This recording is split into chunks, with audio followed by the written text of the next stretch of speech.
तय क्यों ने ओ शाम मोरे दरस दे तय क्यों ने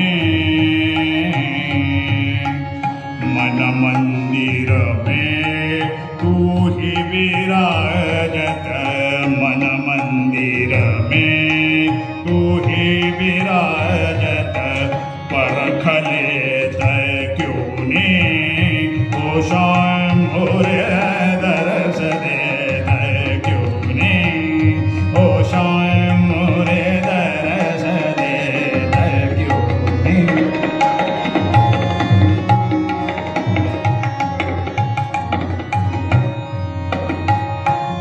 मनस्थितीचं हे वर्णन आहे. ते तर गाऊ शकत नाही, परिस्थिती वेगळी आहे, पण मनात असं चाललंय.